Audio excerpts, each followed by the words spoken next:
औज़ुबिल्लाहिमिनश्शैतानिर्रजीम बिस्मिल्लाहिर्रहमानिर्रहीम लौबितु कलम बितु तेरा वजूद अल किताब गुंबदे आबगी नाए रंग तेरे महित में हबाब। माय डियर फ्रेंड्स, आज हम सेकेंड क्लास का मटीरियल मेडिका पढ़ रहे हैं और हमारी दवा है ब्राइटा कार्बोनिका।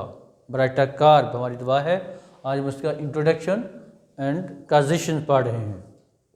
तो ये हमारी जो दवा है इसके सिनोनिम्स यानी इसके और जो मुतरादिफ नाम होते हैं वो बेरियम कार्बोनेट, इसको बेरियम कार्बोनेट भी कहते हैं।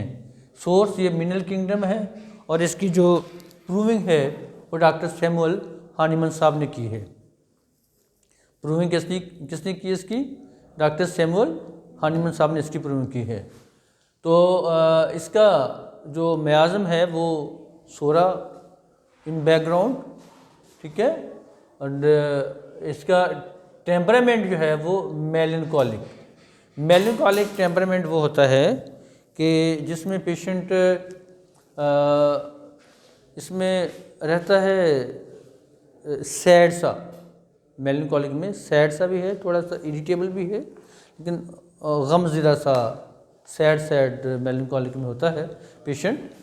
एंड इसका जो डायथिसिस है वो ट्यूबिकुलर एंड स्क्रैफुलस है।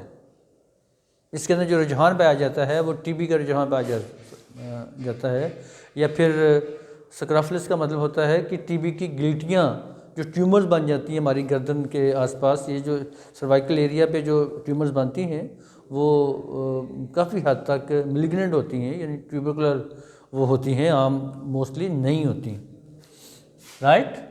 तो इसका कॉन्स्टिट्यूशन ये है कि patients are dwarfish in appearance, mentally and physically weak and short. इस दवा की जान इस दो लाइनों में है कि patient is mentally and physically dwarf, यानी जहनी तौर पर भी और जिस्मानी तौर पर भी वो पस्त कद है। नहीं, एबनॉर्मल एक और चीज़ है।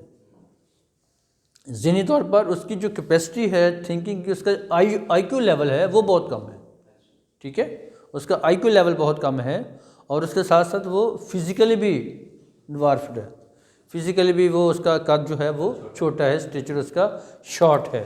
तो ये दवा ऐसे पेशेंट के लिए तीरे बेहदफ का काम करती है। उसके अंदर कोई भी प्रॉब्लम है किसी भी किस्म की, उसकी टॉन्सिल्स की एनलार्जमेंट है या वो उसके अंदर उसकी मेमोरी बहुत ज़्यादा वीक है, इस तरह से, तो आप उसको रिस्टोर कर सकते हैं, उसकी सारी चीज़ें उसको सही हेल्दी हालत में लेके आ सकते हैं अगर ये सिम्टम्स आपको उसमें मिलती हैं। तो ये जो सिम्टम्स है ये पूरी जान है हमारी इस दवा की, रूह है इस दवा की कि patient mentally and physically dwarfed. So next है children present the picture of typical cretinism, having short stature, swollen abdomen, puffy face, enlarged glands, thick lips and idiotic appearance। ये टिपिकल पिक्चर ऑफ क्रिटिनिज्म की पूरी ये cretinism का मतलब ये होता है कि पेशेंट जो होता है उसका जो थायराइड ग्लैंड है उसकी सिक्रीशन कम है, ठीक है। उसकी कम सिक्रीशन की वजह से पेशेंट का कद भी छोटा रह गया, जो उसके ग्रोथ हार्मोन थे वो काम नहीं कर रहे प्रॉपर तरीके से, उसका कद भी छोटा रह गया, वो मेंटली भी वो पस्त रह गया। इस तरह से उसका जो हड्डियां भी इस तरह से उनकी भी सॉफ्टनेस आ जाती है, बोन्स भी छोटी रह जाती हैं, ठीक है। तो पेशेंट जो होता है फिर वो मेंटली एंड फिजिकली भी गया, उसके अंदर कमी आ जाएगी। फिर चेहरा जो होता है सूजा हुआ सा, शक्ल भी ऐसे लगेगी जैसे जो पेशेंट है वो अहमक सा है, बेवकूफ़ सा है, इस तरह का वो चेहरे से लगेगा। हरकतें तो वो बेवकूफ़ वाली करेगा ही करेगा, लेकिन वो चेहरे से भी लगेगा आपको कि ये बेवकूफ़ है, ये बेवकूफ़ है, बेवकूफ़ है, ठीक है। तो अपीयरेंस से, शक्ल से लगता है।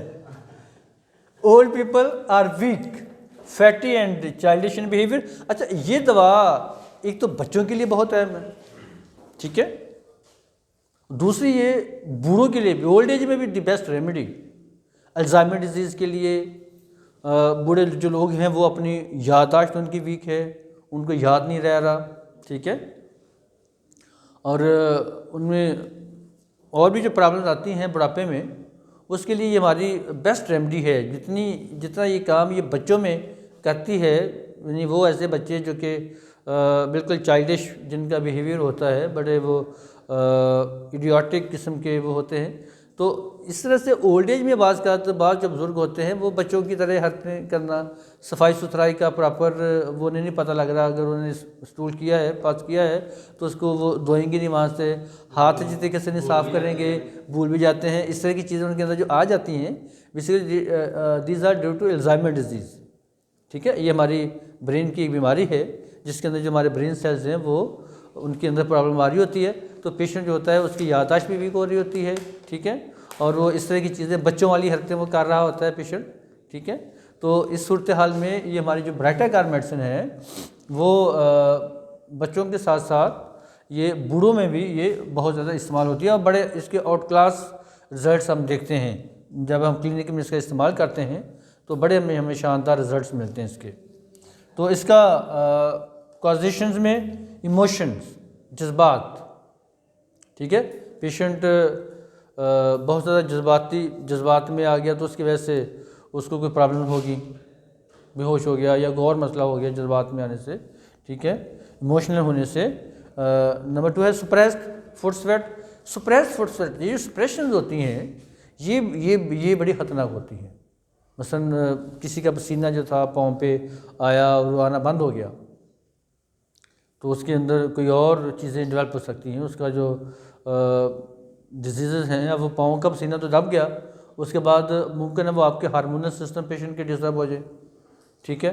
मुमकिन है कोई ट्यूमर डेवलप होनी शुरू हो जाए, मुमकिन है वो मेंटली वो प्रॉब्लम में चला जाए। बहुत कुछ हो सकता है, बहुत कुछ हो सकता है जब पाँव का पसीना दबता है। तो हम देखते हैं कि बिल्कुल ऐसे होता है कि जैसे ख़वातीन बच्चियाँ जब उनको मेंसेस आ रहे होते हैं तो इस दौरान अगर उनके पाँव ज़्यादा तक भीगे रहें तो पाँव भीगने से उनके मेंसेस चेक हो जाते हैं, स्टॉप हो जाते हैं, और फिर वो बीमारी के तौर पर उनको मेंसेस आने ही बंद हो जाते हैं। क्या था, ये सिर्फ जस्ट पाँव ठंडे करने से ऐसा हो गया, ठीक है ना। ये सप्रेशन होगी, और सप्रेशन, मेंस्ट्रुएशन की सप्रेशन कोई आम चीज़ नहीं होती। सारे हार्मोनल सिस्टम, वो पिट्यूटरी ग्लैंड के भी हार्मोन्स वहाँ इन्वॉल्व हैं, फिर जेंटल ऑर्गन्स के हार्मोन्स इन्वॉल्व हैं, ईस्ट्रोजन प्रोजेस्टेरोन इसमें इन्वॉल्व है, ठीक है, ये हार्मोन इन्वॉल्व हैं। तो इन हार्मोन्स के अंदर एक हलचल बन जाती है आपका इतना सा, तो ये जो हमारा लाइफस्टाइल गलत होता है वो भी हमारे लिए बहुत बड़ी प्रॉब्लम क्रिएट करता है, ठीक है। तो इस तरह से पाँव का पसीना दब जाने की वजह से किसी को सर में दर्द रह रही बहुत ज़्यादा, वो नहीं हट रही, उसको एपिलेप्सी के अटैक्स हो रहे हैं, उसको ये हो रहा है, वो हो रहा है, ठीक है। लेकिन पेशेंट को फ़र्क नहीं पड़ा दवाई देने से। जब आप हिस्ट्री लेते हैं तो हिस्ट्री में आता है कि यहाँ भी वो कहीं पाँव का पसीना तो नहीं दब गया था। अब पाँव का पसीना दबने की वजह से हमारे पास जो प्रॉब्लम आती हैं, हमारी सीपिया मेडिसिन भी है, जिंक मेटालिकम भी का भी बड़ा अहम रोल है इसमें, सिलिशिया भी बड़ा अहम रोल अदा करती है। वो हमें सिम्टम्स जब मिल जाती हैं तो उसके साथ फिर हम ये देख कर दवा देते हैं, तो हमारे बहुत सारे मसले हल हो जाते हैं, ठीक है। सो माय डियर फ्रेंड्स, आज हमने ब्राइटाकार का इंट्रोडक्शन पढ़ा और इसकी कॉजेशन पढ़ी। कल हम इसकी गाइडिंग सिम्टम पढ़ेंगे। तो कल तक के लिए इजाज़त, अल्लाह हाफिज़।